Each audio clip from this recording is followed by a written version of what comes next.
leaving!" The anguish in the young mother's voice tears at my soul.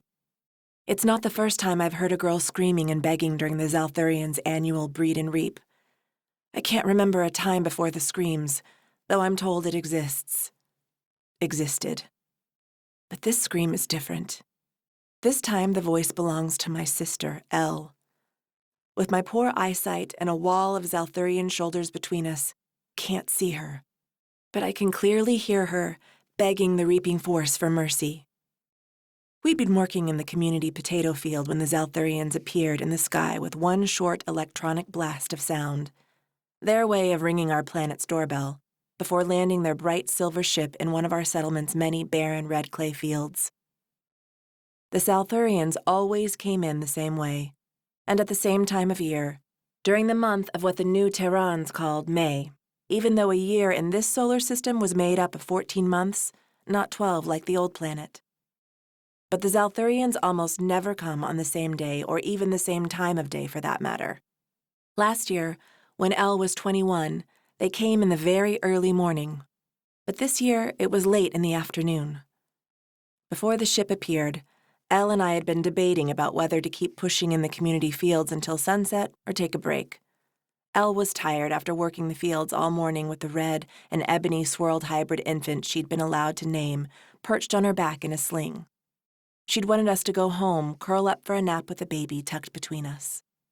I was bone tired too, not to mention hot. That afternoon, the sun seemed really eager to remind us that scorching season was right around the corner. But I wasn't on full rations like her, and I worried we'd both get punished with an even smaller share tonight if any of the leaders saw us cutting out early.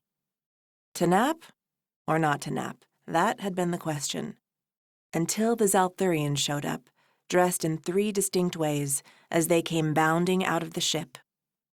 From experience, I knew those dressed in leather loincloths were here to grab the 21-year-old females and drag them back to the ship for the breeding ceremony, while the ones wearing silver uniforms with a diamond eye insignia stamped into the back were here for last year's crop of babies.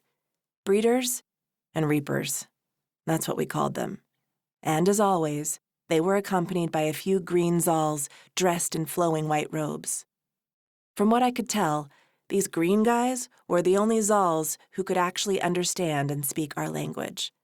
That's why we called them diplomats, even though they rarely try to negotiate anything with our settlement. They only instruct us in what the other Xalthurians wanted us to do.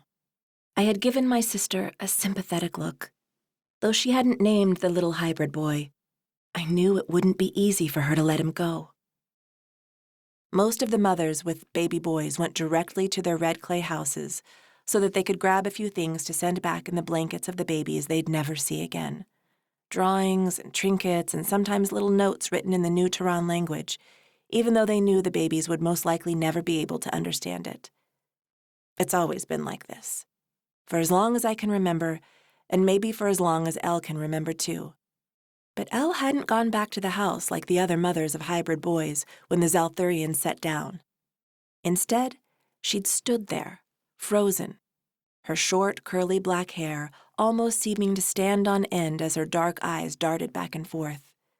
At first, I thought she was afraid of encountering another Xalthurian.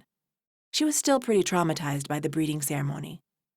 However, when a group of Xalthurians in silver uniforms had approached her, she'd taken the baby out of the sling she'd made for it, and instead of handing the squalling child over, she'd hugged it close and ran.